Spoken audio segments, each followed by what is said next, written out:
No, it's good. Okay.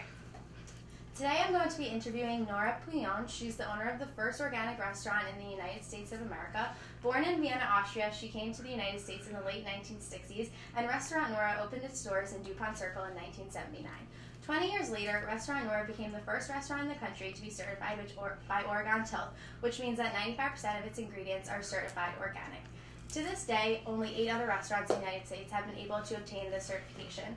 So thank you for being here today. I really appreciate it. Why did you feel that it was important to get your restaurant certified through Oregon Tilth?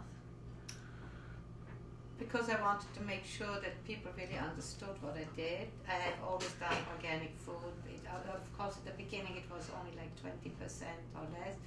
As the years went on, I found more and more farmers that were certified organic that believed in the same things I did. And so I just felt that when I told my customers that I'm an organic restaurant,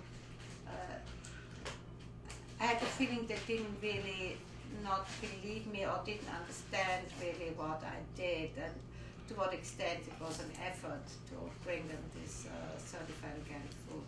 So that's why I thought to be officially have the stamp of approval from a third person of a certification agency that would sort of get the message across that really everything is certified organic here, even the salt and the pepper and everything. And can you briefly explain the process that you had to go through to obtain the certification? Well, first I had to find a certification agency that wanted to do it. It had never been done before, so to find that was difficult, but luckily that's why I went to Oregon Tilth, because they were the only one that wanted even to attempt it. The rules and the standards had to be created because there were no standards for a restaurant.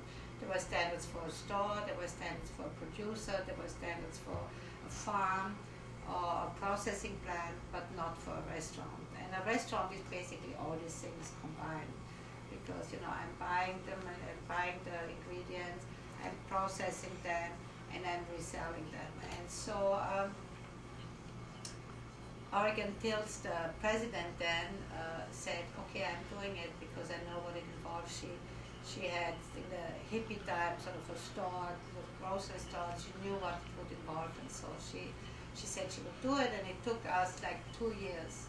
It took 2 years to become to the point where she came here, and she didn't fly. She refused to fly, so she took the train from Portland all the way here to Washington to certify me. Wow, so you're really the pioneer of organic certification in restaurants. Yes, I am. That's amazing. And what are the annual costs for having this certification? It's a percentage of my income. It's not that expensive. It's under $5,000. I think it's like around $3,000 that I pay every year. But that's only for the certification. Right? What makes it expensive is the ingredients itself. And when you originally got it certified, did you have to pay them then? Yeah, I have to pay that every year. Every year when they come and certify me, the inspector spends here like half a day or longer. He goes through my books and through all my receipts to make sure that what I say on my menu, for instance, if I say New York strip steak with broccoli and potatoes, he wants to see the receipt for and the certification for the farm, where I get my meat from, where I get my broccoli from, and where I get my potatoes from. And you said you have like over 30 farmers, is that right? Yes, well, because some of them are in a co-op, Tuscarora Organic Growers. Perhaps from there are maybe 10, 15 farmers that I get my stuff from. Wow. But I have my own Amish farmers that raise for me the ducks and the chickens, and it used to be the veal and the pork too, but now this farmer doesn't do it anymore, so I get it from a farm in Virginia. Wow. And what would you say are the most important steps that you take in order to keep up with the standards that the certification demands? I can only use products from farmers that are certified organic. Right. I mean that is the biggest thing, because often farmers after a while they don't. It's a lot of paperwork for them, and farmers don't like paperwork. Some of them, of course, say it's expensive, but it's not that expensive. But it's it's mostly the paperwork, and so they are. They don't want to do it, so I lose sometimes farmers. So I have to find a new farmer. I mean, it's an ongoing process to always find new purveyors, new farmers, new ingredients. Suddenly I decide, okay, I want to use a lot of saffron, for instance, so I have to find, organic saffron, for instance, or suddenly everybody decides they want to eat steak. So I have to find another beef farmer because one animal has just that many steaks.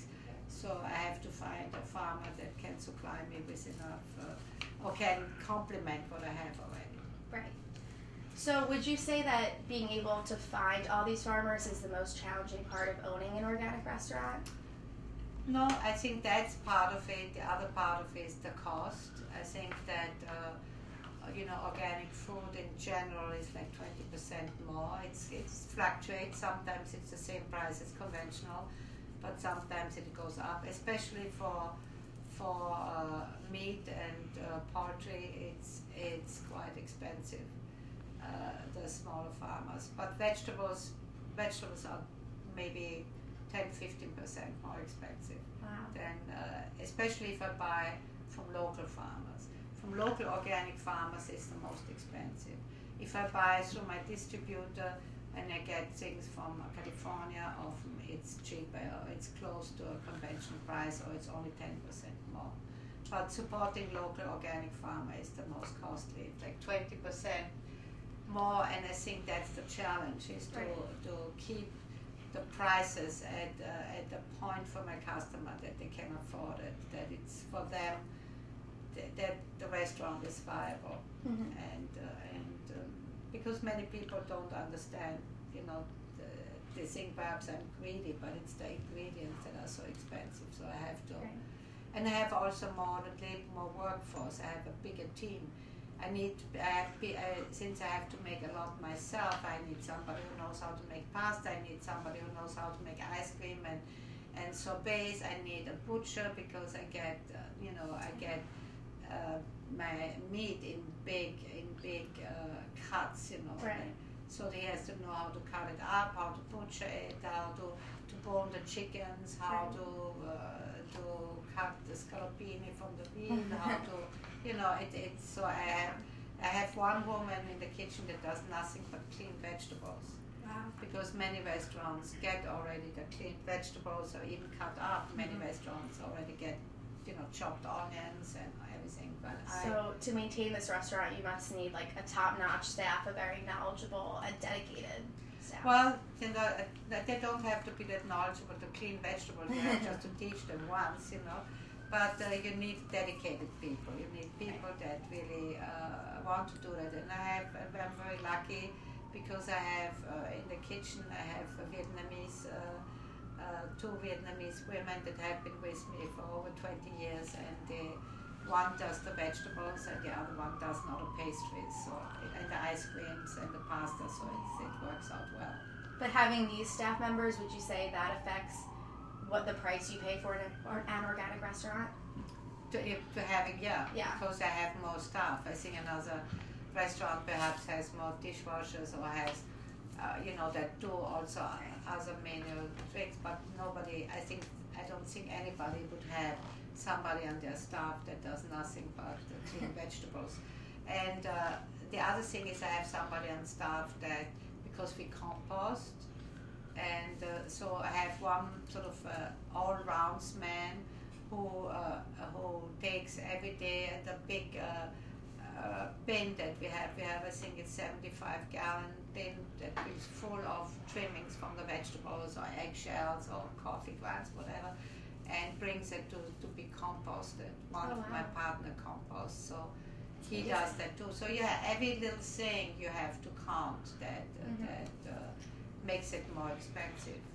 We use, it's not only that, we use a paint that is low in VOC. We use carpet that is biodegradable. From top to bottom. I mean, we try to do a lot of things that are sustainable. Right. You have to, because it's